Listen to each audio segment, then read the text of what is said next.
Bonjour à toutes et à tous et merci de nous retrouver une nouvelle fois aujourd'hui pour ce webinaire que nous allons consacrer sur l'essentiel sur Storyline. Alors avant de commencer, pour ceux qui ne nous connaîtraient pas, quelques mots pour nous présenter. Pour ma part, je suis Noriel Arose et j'ai fondé et je dirige depuis 5 ans l'agence de formation digitale Nel et Associés.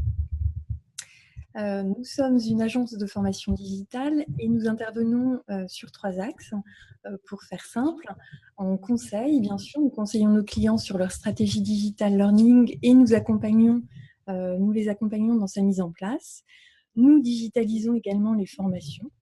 Et enfin, nous formons toutes les personnes qui souhaitent s'orienter vers nos métiers, les concepteurs, les chefs de projet, les responsables formation, les formateurs, les experts métiers et tout type d'autres métiers qui souhaiteraient rejoindre notre domaine.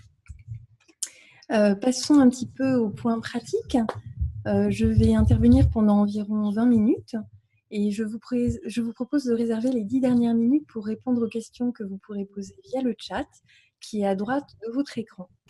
C'est Mathilde en photo sur cet écran qui recueillera l'ensemble des questions pendant le webinaire et qui me les transmettra.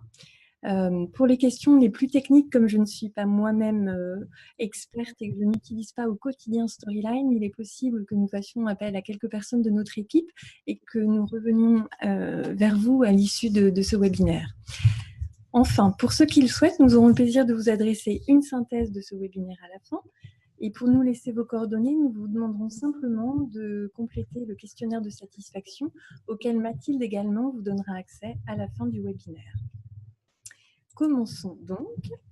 Le storytelling est en vogue, les user stories pour ceux qui sont aussi dans la méthode agile le sont aussi, mais finalement Storyline c'est quoi ? Avant tout, c'est un outil auteur. Alors quand je parle d'outil auteur, ça ne vous avance pas plus. On me demande souvent pourquoi on parle d'outil auteur, pourquoi l'assemblage, la combinaison de ces deux termes. Au tout début du e-learning, pour revenir un petit peu en arrière, dans les années 2000, quand on concevait comme moi des CD-ROM, et là je me suis permis de mettre en avant la capture d'écran du tout premier CD que j'ai créé dans les années 2000. Finalement, quand on concevait ce type d'outil, on utilisait le terme authoring.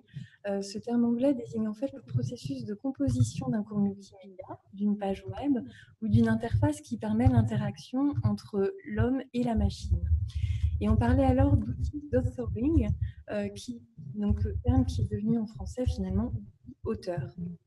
À l'époque des CD-ROM, c'est Director, cet outil qui a été développé par Macromedia, qui était le plus répandu.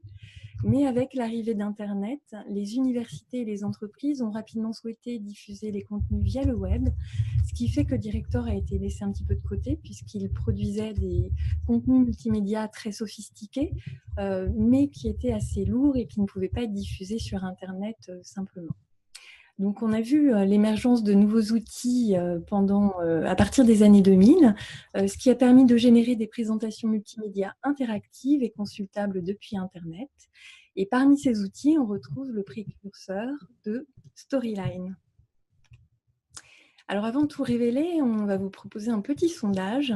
Quel est, selon vous, le nom du premier logiciel développé par Articulate, qui est l'éditeur de Storyline ? Je vous laisse répondre. Là, vous devriez voir à l'écran le petit questionnaire s'afficher. N'hésitez pas à donner la réponse qui vous semble la plus pertinente.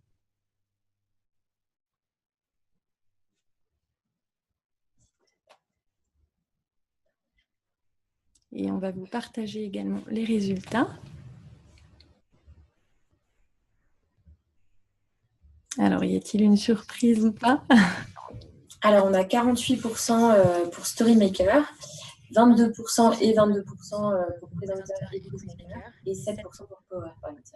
Donc, bravo aux 22% qui ont répondu Presenter, puisque effectivement, c'est Presenter qui a été développé et qui est le premier outil développé par Articulate. Alors, pour comprendre l'intérêt et les spécificités de Storyline, je ne peux m'empêcher, moi qui suis vraiment passionnée par l'histoire, de vous faire découvrir les origines de ce logiciel, car il est toujours intéressant de revenir aux sources. Donc, je vous propose cette petite frise chronologique. Donc, création d'Articulate en 2002.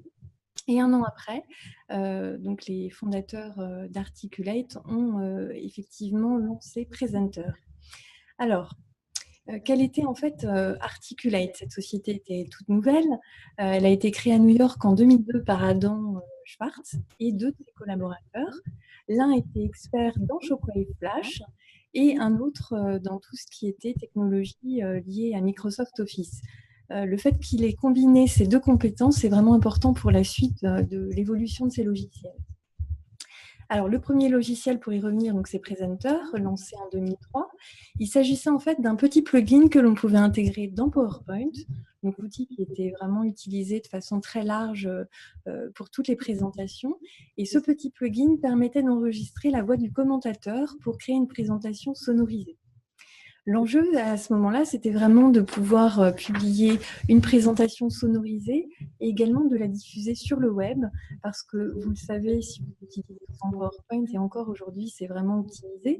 Mais à l'époque, en 2002, les présentations PowerPoint, dès qu'on ajoutait un petit peu de texte, d'images, de voix également, le plugin devenait une présentation et un fichier très lourd, trop lourd pour être diffusé sur le web et pour être envoyé également par mail.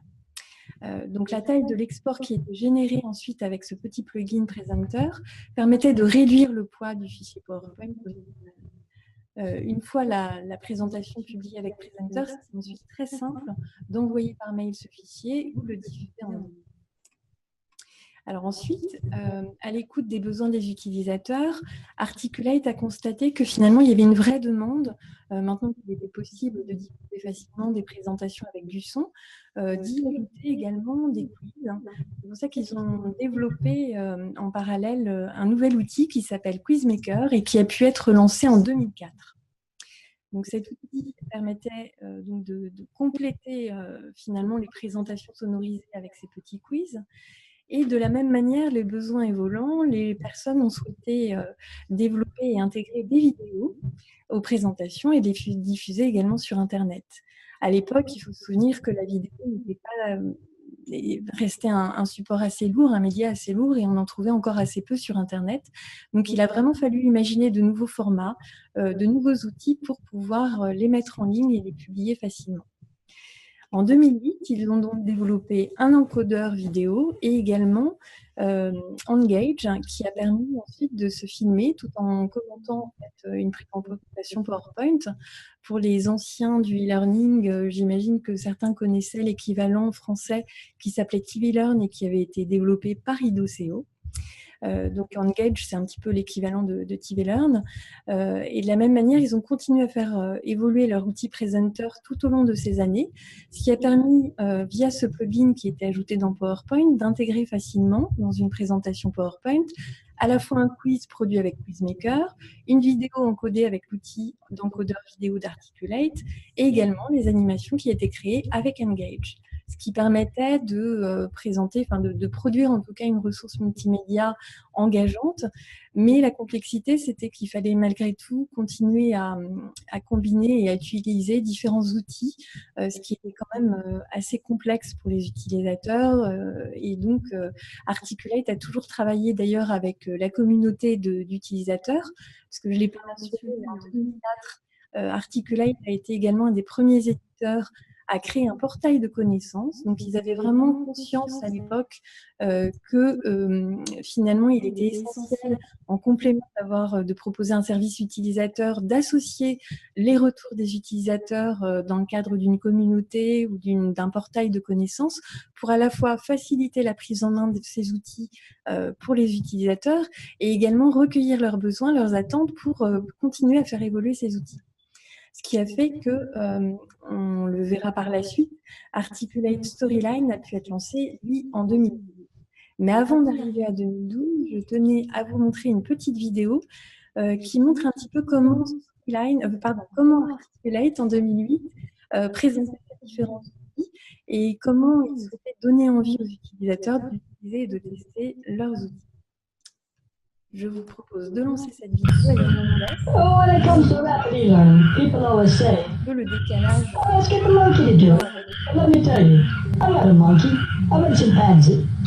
And let me tell you what I like. I like bananas, and I like sign language. I like that I can tell people that I like bananas. I like quantum physics, and I like to watch Lost, and I like bananas. Did I already say I like bananas?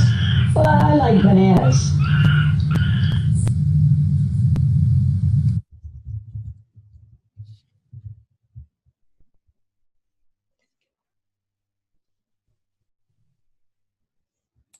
Donc là, vous le voyez, finalement, le message à l'époque d'Articulate, c'était de dire que si un singe pouvait le faire, n'importe qui pouvait le faire. Donc il y avait un vrai souci, une vraie attention portée par cet éditeur sur la facilité de prise en main des outils et le fait également que ce soit ergonomique, que ce soit vraiment simple, même si là, il y a effectivement le côté blague. Pour revenir en fait à notre petite chronologie, en même temps qu'Articulate se développait et mettait en place ces nouveaux outils, il ne faut pas oublier qu'il y avait d'autres acteurs, d'autres concurrents. J'en ai retenu un pour faire simple, à travers en fait Captivate, que vous connaissez certainement également et qui est un outil auteur concurrent. En fait, cet outil est d'abord apparu également en 2002 à travers un précurseur, enfin, un petit peu l'ancêtre de Captivate qui était Flashcam et qui est devenu RoboDemo. Ensuite, en 2004, Macromedia a acquis RoboDemo,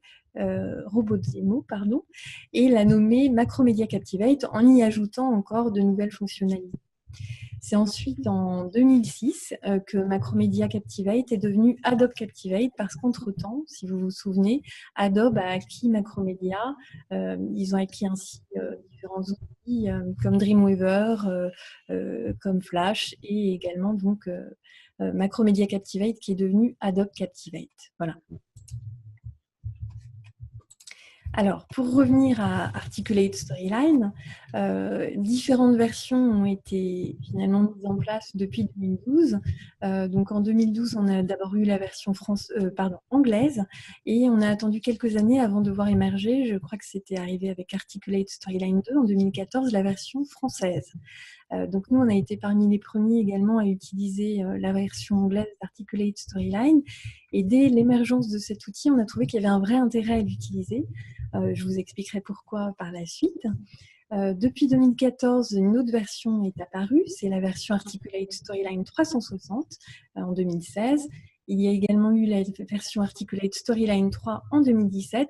Et pour être en relation directe avec Articulate, je sais qu'ils sont encore en pourparlers et en développement pour nous proposer en 2019 encore de nouvelles avancées et toujours nous faciliter à la fois la prise en main de l'outil, de nous offrir un panel plus large de fonctionnalités et améliorer également la partie HTML5 puisqu'au départ, comme cet outil était basé sur une fonctionnalité, enfin sur une technologie également liée à Flash, ils sont perpétuellement en cours de développement pour vraiment rendre les exports de Storyline compatibles avec HTML5 et donc visionnables sur tablette et sur smartphone.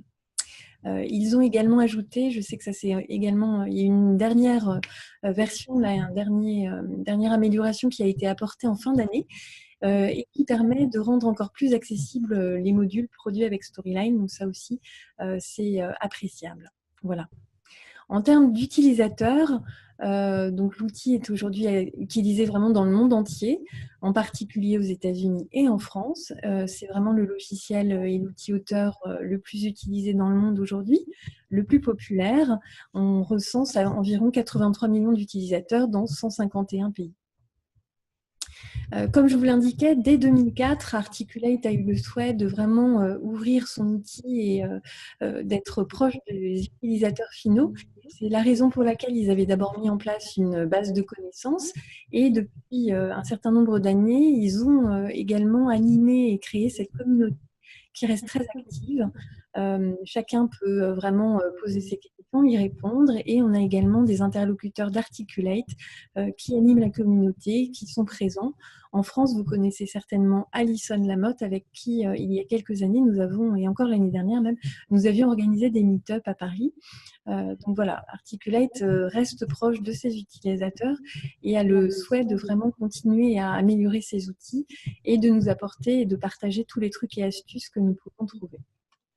Alors, qu'est-ce qui fait qu'est-ce qui fait le succès de cet outil? Qu'est-ce qui fait que cet outil est aussi utilisé aujourd'hui? Nous souhaitions partager avec vous les points forts de Storyline et nous en avons finalement retenu 7 que je vais détailler. Je tenais également à indiquer que finalement, Storyline, dès le départ, Articulate avait créé au départ ce plugin Presenter qui était intégré dans PowerPoint. Et comme je vous l'indiquais, parmi les fondateurs de Articulate, on retrouve un expert des outils Office, dont PowerPoint. Et donc, en fait, quand ils ont souhaité créer ce logiciel qui est Storyline, ils ont vraiment tenté de se rapprocher au maximum de l'interface de PowerPoint parce qu'ils savaient que leurs utilisateurs, des formateurs ou des gens qui faisaient régulièrement des présentations étaient vraiment déjà très familiers de l'interface de PowerPoint. Et plutôt que de nous imposer une interface nouvelle avec des fonctionnalités nouvelles, ils se sont calqués sur l'interface de PowerPoint. Donc là, on peut dire que cette interface, en ayant fait ce choix-là, reste pour tout utilisateur, en tout cas familier de PowerPoint, une interface plutôt intuitive, simple à prendre en main. On retrouve en haut un ruban et en bas la gestion de l'affichage. Donc les repères sont maintenus et c'est assez simple à utiliser. Le deuxième point fort, c'est de pouvoir ajouter une interactivité de façon illimitée. En effet, Storyline propose un panel de déclencheurs très fourni qui répond à de nombreux besoins d'interactivité. On peut ajouter un clic sur un objet, on peut déplacer un objet, lorsque l'apprenant appuie sur une touche, etc. Il y a vraiment une variété d'actions possibles. Le troisième point fort, c'est la création de questionnaires qui est, elle, simplifiée. En effet, Storyline propose plusieurs types de quiz qui sont déjà préconfigurés. Il suffit de remplir les différents champs du formulaire, la question, les réponses, les feedbacks. Tout est déjà préconstruit. On peut donc ajouter facilement un feedback correct ou incorrect, tout est déjà préconfiguré. Et si vous avez vous-même personnalisé le masque de feedback, les calques s'afficheront eux aussi selon votre configuration, donc ça apporte un vrai gain de temps et d'efficacité. Quatrième point fort, le lecteur qui s'adapte en fonction des écrans. En effet, le lecteur change d'apparence en fonction du support sur lequel le module est lu. Il existe également un lecteur PC plus moderne que celui de gauche. Les éléments de navigation sont eux aussi moins présents et plus fins, mais c'est une alternative. Et puis, vous avez bien sûr à droite le lecteur pour la partie tablette ou smartphone. Cinquième point fort, la publication standard et les supports mobiles. En fait, une même publication d'un projet peut s'adapter à un support d'ordinateur comme à un support mobile, ce qui n'est pas rien. Le tout est d'avoir bien prévu en amont les différents usages selon le support. Pas de rollover, par exemple, pour un visionnage sur support tactile. Il y a certains éléments à prendre en compte en termes de conception en amont, mais l'outil, en tout cas, permet facilement cet élément. Sixième point fort, une localisation facilitée grâce à l'export des textes. Depuis un projet, il est possible d'exporter l'ensemble des textes, de les traduire, puis de les réimporter via un fichier qui aura été traduit dans un projet dupliqué. Donc là, on facilite, vous êtes une entreprise, un grand groupe et vous avez conçu une formation en français que vous souhaitez ensuite mettre à disposition dans d'autres langues, on peut le faire de façon très simplifiée désormais. Point fort numéro 7, on peut également créer des tutoriels directement avec Storyline, des vidéos, des démonstrations pas à pas ou des simulations guidées. Ça aussi, c'est important quand on veut faire des formations à distance. Parmi les formations, on peut faire des formations métiers, mais également des formations à des outils informatiques, à la prise en main de nouveaux logiciels. Et donc là, avec Storyline, on est également aidé. Si on résume, et pour récapituler, voici, selon nous en tout cas, c'est notre parti pris, les 7 points forts de Storyline. Je les relis. Donc, il y a la facilité de création des écrans grâce à une interface utilisateur intuitive et simple à prendre en main.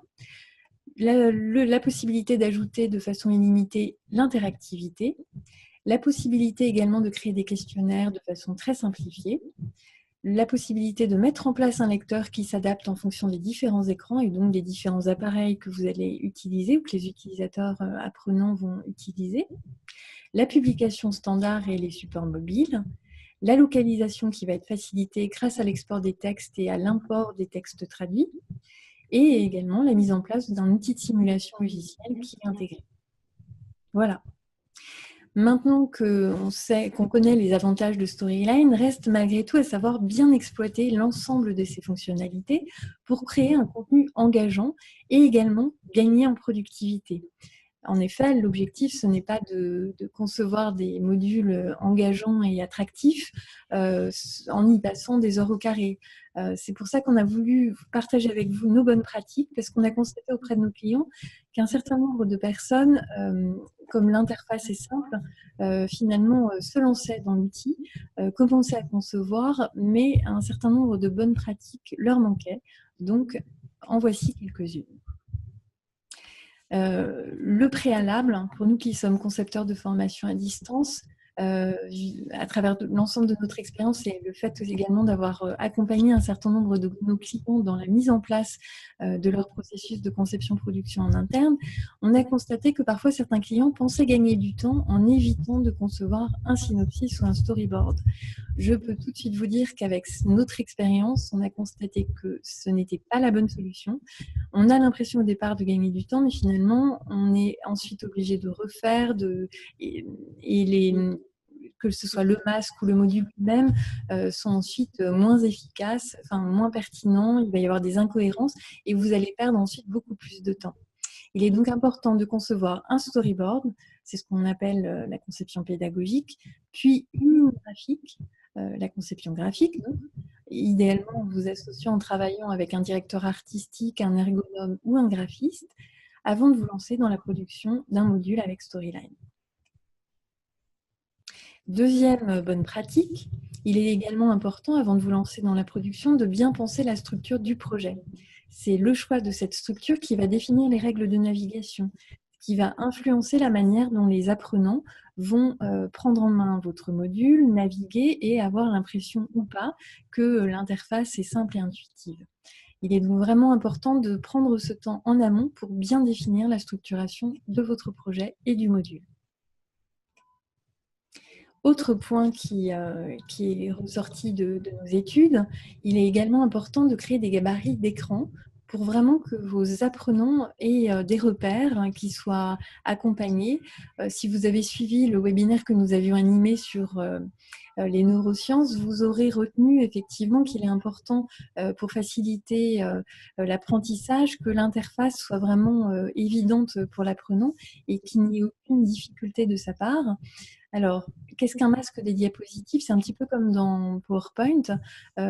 C'est le moyen de créer un thème qui vous est propre. Donc, ça peut être votre ligne graphique, la ligne de votre entreprise, qui va être conforme à votre charte graphique.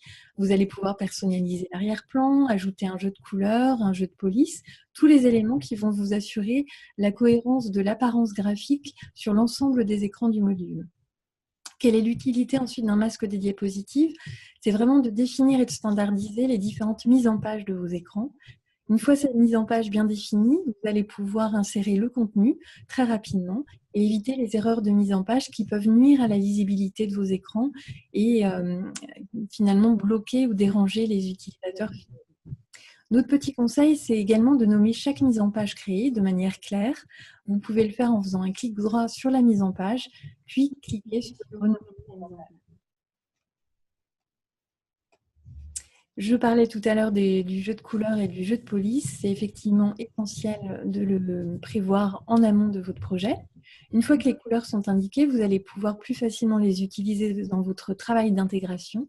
De plus, si une couleur change, il ne faudra pas repasser sur chaque écran pour la changer sur chaque écran, mais il suffira juste de la modifier dans le jeu de couleurs pour qu'elle soit automatiquement appliquée au projet. C'est la même chose également avec le jeu de police. N'oubliez pas également d'utiliser les zones titres. Là, vous le voyez à l'écran, on peut saisir le titre de l'écran dans la zone titre, ce qui va vous faciliter ensuite le travail, comme vous voyez sur la deuxième vignette au niveau de la prévisualisation des différentes vignettes. Cela va vous faciliter le repérage et l'accès aux différentes slides, notamment si vous avez un module assez conséquent. Vous pouvez également nommer les éléments dans la timeline. Donc, si votre écran comporte de nombreux objets, il faut là aussi penser à bien les nommer pour mieux vous y retrouver ensuite.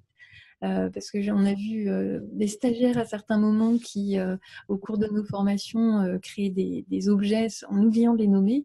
Et quand on a ensuite une dizaine ou une quinzaine d'objets à animer et à paramétrer, je vous avoue que c'est un vrai casse-tête. Donc surtout, prenez bien ce conseil en tête et n'oubliez pas de bien nommer les objets. En conclusion, comme vous l'aurez vu, donc Storyline est un outil auteur qui nous semble, et on le voit à travers les différentes formations qu'on anime et également les différents accompagnements que l'on fait auprès de nos clients pour qu'ils utilisent en interne cet outil. C'est un outil auteur facile à prendre en main et qui permet de créer et de personnaliser des formations e-learning assez variées. Là, aujourd'hui, nous n'avons pas le temps de vous présenter des réalisations, mais si vous avez l'occasion de venir au Salon Learning Technology les 30 et 31 janvier, porte de Versailles à Paris, n'hésitez pas à passer sur notre stand. Nous serons ravis de vous présenter quelques exemples de réalisations et de vous montrer un petit peu comment on les a conçus. Cela devrait vous donner des idées et vous montrer un petit peu la palette, la diversité en tout cas des interfaces que nous pouvons imaginer et tout ce que l'on peut imaginer en termes de conception pédagogique avec cet outil. Bien entendu, il existe d'autres outils. Donc après, nous pourrons également organiser d'autres webinaires sur ces outils. Mais sachez que pour le moment, Storyline est l'outil le plus populaire, le plus simple à prendre en main. Il est en évolution constante et d'énormes pas vont être faits cette année encore. Donc surtout, n'hésitez pas à le tester. Il existe également une version d'évaluation valable pendant un mois. Donc n'hésitez pas. Et après, si vous souhaitez vous former ou vous monter en compétence même sur cet outil, n'hésitez pas également à nous solliciter. Nous serons ravis de vous former. Si vous avez des questions, n'hésitez pas à les poser par le chat. Nous en avons peut-être reçu quelques-unes. Mathilde? Non? Pas de questions pour le moment? N'hésitez pas en tout cas si vous avez de nouvelles questions. Nous restons bien entendu à votre disposition et serons ravis de soit vous répondre à vos questions, de vous accompagner, de vous former et de vous présenter ensuite d'autres outils auteurs à travers d'autres webinaires. Mathilde me fait signe.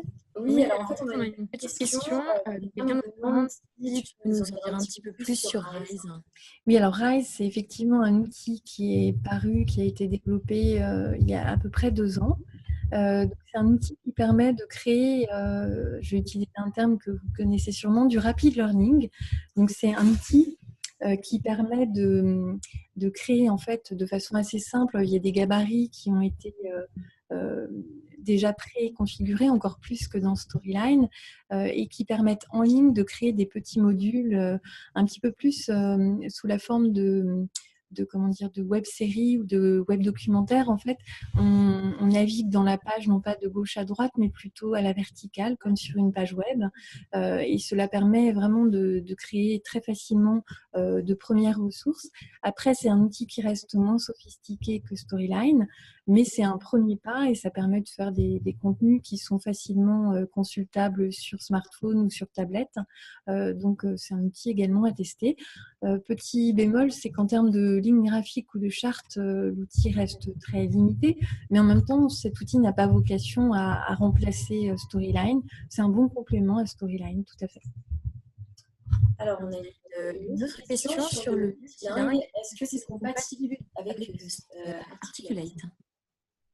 Avec Articulate, ce que j'indiquais effectivement, c'est qu'il est très facile aujourd'hui de localiser un module et donc effectivement d'exporter le fichier texte par exemple d'un module, de l'envoyer à une agence de traduction qui elle-même va pouvoir traduire en complétant ce fichier. Vous allez ensuite pouvoir importer ce fichier dans votre projet ou dans le projet dupliqué pour en faire un module dans une nouvelle langue. Donc effectivement, maintenant, Articulate permet de traduire plus facilement les modules et c'est toute une chaîne de production qui est optimisée.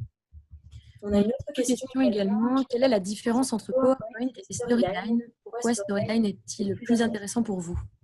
Alors pour moi, PowerPoint, c'est juste un outil de présentation. Donc, on va pouvoir concevoir une présentation avec des slides, des animations. Mais ensuite, vous n'allez pas pouvoir, comment dire, enfin, c'est un outil de Microsoft qui va permettre d'être utilisé en réunion, à distance ou en présence. Ensuite, si vous voulez le transmettre, hein, vous allez voir que rapidement, en ayant ajouté des images, des photos, de la vidéo, éventuellement comme on l'a fait aujourd'hui, votre fichier PowerPoint va être très lourd et il va être difficile de le diffuser soit via Internet, soit via un mail. Donc, c'est la raison pour laquelle Articulate a un vrai intérêt avec Storyline. Et l'autre intérêt, c'est qu'on peut vraiment créer davantage d'interactivité avec Storyline et également qu'avec Storyline, c'est vrai que j'ai oublié d'en parler, mais vous pouvez faire des publications et un export SCORM. Le SCORM, c'est un standard essentiel en e-learning puisqu'en fait, c'est ce qui va vous permettre de déposer ce module sur une plateforme LMS et ensuite d'avoir du suivi, de pouvoir valider que les apprenants ont bien finalisé le module, de voir également quel est leur score. Donc, il y a un certain nombre d'indicateurs qui vont pouvoir être suivis avec cet export SCORM que vous allez produire avec Storyline. PowerPoint, aujourd'hui, ne permet pas non plus de le faire. Voilà, donc c'est vraiment deux usages différents. Dans un cas, on est dans de la présentation pure. Storyline, on est vraiment dans de la formation interactive et Combien de temps faut-il prendre en main pour Articulate? Donc là, tout dépend de votre niveau. Parce qu'on voit des gens, par exemple, qui s'inscrivent à certaines de nos formations en nous disant « Moi, j'ai déjà bien travaillé avec Articulate Storyline, je pense pouvoir m'inscrire à votre formation niveau 2 ». Et en fait, on se rend compte que ce n'est pas forcément le cas. Donc, le temps de prise en main peut être long comme court en fonction de votre expérience. Si vous êtes habitué à PowerPoint, c'est sûr que la prise en main de cet outil va être plus simple. Si vous êtes graphiste et que vous êtes habitué à jongler entre différents outils de création multimédia, ça va être encore plus simple pour vous. Si vous êtes aussi développeur, on l'a vu dans notre équipe, c'est très très simple également à prendre en main. Donc voilà, en fonction de votre profil, de votre niveau et de votre appétence aussi au digital, vous pourrez prendre un temps plus ou moins long. Mais c'est vrai que pour un premier niveau de Storyline, on peut considérer qu'une formation de 2 jours avec ensuite un projet où vous pouvez être accompagné pour à la fois gagner en temps et gagner en efficacité, en quelques semaines. Ensuite, vous pouvez produire de façon tout à fait autonome différents modules. Alors, on nous demande également si on peut exporter uniquement les textes. Comment ça se passe pour la voix off? Là, j'avoue que ça dépasse mes compétences en Storyline. Donc là, je poserai la question à nos experts. Élise Rodier, qui est responsable de notre pôle e-learning, est grippée, donc elle n'a pas pu se joindre à moi pour la séquence de questions-réponses, mais je ne manquerai pas de soumettre vos questions à mon équipe technique. On a une autre question sur les différences entre Storyline et Iceprint, Cora et Write. Là, il faudrait un webinaire complet pour pouvoir vraiment comparer ces différents outils.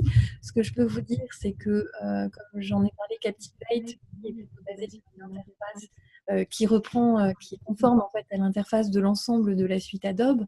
Donc, si vous êtes familier de la suite Adobe, Captivate peut avoir un intérêt. Néanmoins, nous, ce qu'on constate pour ceux qui ne connaîtraient pas bien la suite Adobe, c'est que Captivate est assez lourd à prendre en main et demande beaucoup plus de temps que Storyline. Voilà, je crois que nous avons fait le tour des questions. N'hésitez pas à nous recontacter si vous en avez d'autres dans les prochains jours, à venir nous rencontrer sur notre stand. En tout cas, j'ai été ravie de pouvoir être à vos côtés aujourd'hui. Je vous remercie de votre attention. À très bientôt. Au revoir.